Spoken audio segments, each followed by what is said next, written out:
मैं भारत के 130 करोड़ से ज्यादा लोगों की तरफ से प्रत्येक सदस्य देश को बहुत बहुत बधाई देता हूं। भारत को इस बात का बहुत गर्व है कि वो संयुक्त राष्ट्र के संस्थापक देशों में से एक है। आज के इस ऐतिहासिक अवसर पर मैं आप सभी के सामने भारत के 130 करोड़ लोगों की भावनाएं इस वैश्विक मंच पर साझा करने आया हूं। अध्यक्ष महोदय, 1945 की दुनिया निश्चित तौर पर आज से बहुत अलग थी। पूरा वैश्विक माहौल, साधन, संसाधन, समस्याएं, समाधान सब कुछ भिन्न थे। ऐसे में विश्व कल्याण की भावना के साथ जिस संस्था का गठन हुआ, जिस स्वरूप में गठन हुआ, वो भी उस समय के हिसाब से ही था। आज हम एक बिल्कुल अलग दौर में हैं। 21वीं सदी में हमारे वर्तमान की, हमारे भविष्य की आवश्यकताएं और चुनौतियां अब कुछ और है। इसलिए आज पूरे विश्व समुदाय के सामने एक बहुत बड़ा सवाल है कि जिस संस्था का गठन तब की परिस्थितियों में हुआ था, उसका स्वरूप क्या आज भी प्रासंगिक है? सदी बदल जाए और हम न बदलें तो बदलाव लाने की ताकत भी कमजोर हो जाती है। अगर हम बीते 75 वर्षों में संयुक्त राष्ट्र की उपलब्धियों का मूल्यांकन करें तो अनेक उपलब्धियां दिखाई देती हैं, लेकिन इसके साथ ही अनेक ऐसे उदाहरण भी हैं जो संयुक्त राष्ट्र के सामने गंभीर आत्ममंथन की आवश्यकता खड़ी करते हैं। ये बात सही है कि कहने को तो तीसरा विश्व युद्ध नहीं हुआ, लेकिन इस बात को नकार नहीं सकते कि अनेकों युद्ध हुए, अनेकों गृह युद्ध भी हुए। कितने ही आतंकी हमलों ने पूरी दुनिया को थर्रा कर रख दिया। खून की नदियां बहती रही। इन युद्धों में, इन हमलों में जो मारे गए वो हमारी आपकी तरह इंसान ही थे। वो लाखों मासूम बच्चे जिन्हें दुनिया पर छा जाना था, वो दुनिया छोड़कर चले गए। कितने ही लोगों को अपने जीवन भर की पूंजी गंवानी पड़ी, अपने सपनों का घर छोड़ना पड़ा। उस समय और आज भी संयुक्त राष्ट्र के प्रयास क्या पर्याप्त थे? पिछले 8-9 महीने से पूरा विश्व कोरोना वैश्विक महामारी से संघर्ष कर रहा है। इस वैश्विक महामारी से निपटने के प्रयासों में संयुक्त राष्ट्र कहां है? एक प्रभावशाली रिस्पांस कहां है? अध्यक्ष महोदय, संयुक्त राष्ट्र की प्रतिक्रियाओं में बदलाव, व्यवस्थाओं में बदलाव, स्वरूप में बदलाव आज समय की मांग है। संयुक्त राष्ट्र का भारत में जो सम्मान है, भारत के 130 करोड़ से ज्यादा लोगों का इस वैश्विक संस्था पर जो अटूट विश्वास है, वो आपको बहुत कम देशों में मिलेगा। लेकिन ये भी उतनी ही बड़ी सच्चाई है कि भारत के लोग संयुक्त राष्ट्र के रिफॉर्म को लेकर जो प्रोसेस चल रहा है, उसके पूरा होने का बहुत लंबे समय से इंतजार कर रहे हैं। आज भारत के लोग चिंतित हैं कि क्या ये प्रोसेस कभी एक लॉजिकल एंड तक पहुंच पाएगा? आखिर कब तक भारत को संयुक्त राष्ट्र के डिसीजन मेकिंग स्ट्रक्चर से अलग रखा जाएगा?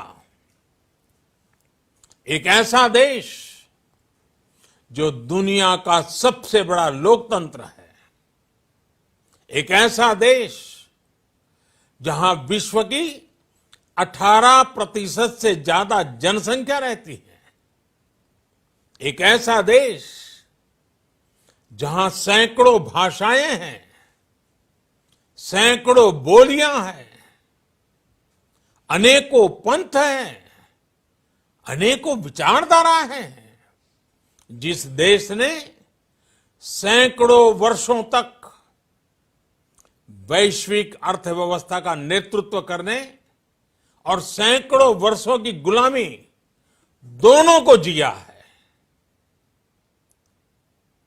अध्यक्ष महोदय, जब हम मजबूत थे तो दुनिया को कभी सताया नहीं। जब हम मजबूर थे तो दुनिया पर कभी बोझ नहीं बने। अध्यक्ष महोदय, जिस देश में हो रहे परिवर्तनों का प्रभाव दुनिया के बहुत बड़े हिस्से पर पड़ता है, उस देश को आखिर कब तक इंतजार करना पड़ेगा? अध्यक्ष महोदय, संयुक्त राष्ट्र जिन आदर्शों के साथ स्थापित हुआ था और भारत की मूल दार्शनिक सोच बहुत मिलती जुलती है, अलग नहीं है। संयुक्त राष्ट्र के इसी हॉल में ये शब्द अनेकों बार गूंजा है, वसुधैव कुटुंबकम। हम पूरे विश्व को एक परिवार मानते हैं। यह हमारी संस्कृति, संस्कार और सोच का हिस्सा है। संयुक्त राष्ट्र में भी भारत ने हमेशा विश्व कल्याण को ही प्राथमिकता दी है। भारत वो देश है जिसने शांति की स्थापना के लिए लगभग 50 पीस कीपिंग मिशंस में अपने जांबाज सैनिक भेजे। भारत वो देश है जिसने शांति की स्थापना में सबसे ज्यादा अपने वीर सैनिकों को खोया है। आज प्रत्येक भारतवासी संयुक्त राष्ट्र में अपने योगदान को देखते हुए संयुक्त राष्ट्र में अपनी व्यापक भूमिका भी देख रहा है। अध्यक्ष महोदय, 2 अक्टूबर को international day of non violence और 21 जून को इंटरनेशनल डे ऑफ योगा, इनकी पहल भारत ने ही की थी। Coalition for disaster resilience infrastructure और इंटरनेशनल सोलर अलायंस, ये भारत के ही प्रयास है। भारत ने हमेशा पूरी मानव जाति के हित के बारे में सोचा है, न कि अपने निहित स्वार्थों के बारे में। भारत की नीतियां हमेशा से इसी दर्शन से प्रेरित रही है।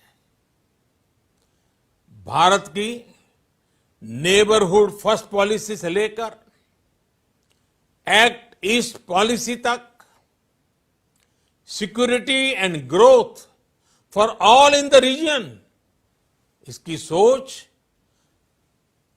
या फिर इंडो पैसिफिक क्षेत्र के प्रति हमारे विचार, सभी में इस दर्शन की झलक दिखाई देती है। भारत की पार्टनरशिप का मार्गदर्शन भी यही सिद्धांत तय करता है। भारत जब किसी से दोस्ती का हाथ बढ़ाता है तो वो किसी तीसरे के खिलाफ नहीं होती। भारत जब विकास की साझेदारी मजबूत करता है तो उसके पीछे किसी साथी देश को मजबूर करने की सोच नहीं होती। हम अपनी विकास यात्रा से मिले अनुभव साझा करने में कभी पीछे नहीं रहते। अध्यक्ष महोदय, पैंडेमिक के इस मुश्किल समय में भी भारत की फार्मा इंडस्ट्री ने 150 से अधिक देशों को जरूरी दवाइयां भेजी हैं। विश्व के सबसे बड़े वैक्सीन उत्पादक देश के तौर पर आज मैं वैश्विक समुदाय को एक और आश्वासन देना चाहता हूं। भारत की वैक्सीन प्रोडक्शन और वैक्सीन डिलीवरी क्षमता पूरी मानवता को इस संकट से बाहर निकालने के लिए काम आएगी। हम भारत में और अपने पड़ोस में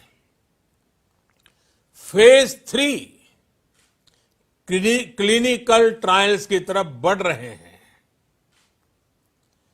वैक्सीन की डिलीवरी के लिए कोल्ड चेन और स्टोरेज जैसी क्षमता बढ़ाने में भी भारत सभी की मदद करेगा। अध्यक्ष महोदय, अगले वर्ष जनवरी से भारत सुरक्षा परिषद के अस्थायी सदस्य के तौर पर भी अपना दायित्व निभाएगा। दुनिया के अनेक देशों ने भारत पर जो विश्वास जताया है, मैं उसके लिए सभी साथी देशों का आभार प्रकट करता हूं। विश्व के सबसे बड़े लोकतंत्र होने की प्रतिष्ठा और इसके अनुभव को हम विश्व हित के लिए उपयोग करेंगे। हमारा मार्ग जन कल्याण से जग कल्याण का है। भारत की आवाज हमेशा शांति, सुरक्षा और समृद्धि के लिए उठेगी। भारत की आवाज मानवता, मानव जाति और मानवीय मूल्यों के दुश्मन आतंकवाद, अवैध हथियारों की तस्करी, ड्रग्स, मनी लॉन्ड्रिंग के खिलाफ उठेगी। भारत की सांस्कृतिक धरोहर, संस्कार, हजारों वर्षों के अनुभव हमेशा विकासशील देशों को ताकत देंगे। भारत के अनुभव, भारत की उतार चढ़ाव से भरी विकास यात्रा विश्व कल्याण के मार्ग को मजबूत करेगी। अध्यक्ष महोदय, बीते कुछ वर्षों में रिफॉर्म, परफॉर्म, ट्रांसफॉर्म इस मंत्र के साथ भारत ने करोड़ों भारतीयों के जीवन में बड़े बदलाव लाने का काम किया है। ये अनुभव विश्व के बहुत से देशों के लिए उतने ही उपयोगी हैं जितने हमारे लिए। सिर्फ 4-5 साल में 400 मिलियन से ज्यादा लोगों को बैंकिंग सिस्टम से जोड़ना आसान नहीं था, लेकिन भारत ने ये करके दिखाया। सिर्फ 4-5 साल में 600 मिलियन लोगों को ओपन डेफिकेशन से मुक्त करना आसान नहीं था, लेकिन भारत ने ये करके दिखाया। सिर्फ 2-3 साल में 500 मिलियन से ज्यादा लोगों को मुफ्त इलाज की सुविधा से जोड़ना आसान नहीं था, लेकिन भारत ने ये करके दिखाया। आज भारत डिजिटल ट्रांजैक्शन के मामले में दुनिया के अग्रणी देशों में है। आज भारत अपने करोड़ों नागरिकों को डिजिटल एक्सेस देकर एम्पावरमेंट और ट्रांसपेरेंसी सुनिश्चित कर रहा है। आज भारत वर्ष 2025 तक अपने प्रत्येक नागरिक को टीबी से मुक्त करने के लिए बहुत बड़ा अभियान चला रहा है। आज भारत अपने गांवों के 150 मिलियन घरों में पाइप से पीने का पानी पहुंचाने का अभियान चला रहा है। कुछ दिन पहले ही भारत ने अपने 6 लाख गांवों को ब्रॉडबैंड ऑप्टिकल फाइबर से कनेक्ट करने की बहुत बड़ी योजना की शुरुआत की है। अध्यक्ष महोदय, पैंडेमिक के बाद बनी परिस्थितियों के बाद हम आत्मनिर्भर भारत के विजन को लेकर आगे बढ़ रहे हैं। आत्मनिर्भर भारत अभियान ग्लोबल इकोनॉमी के लिए भी एक फोर्स मल्टीप्लायर होगा।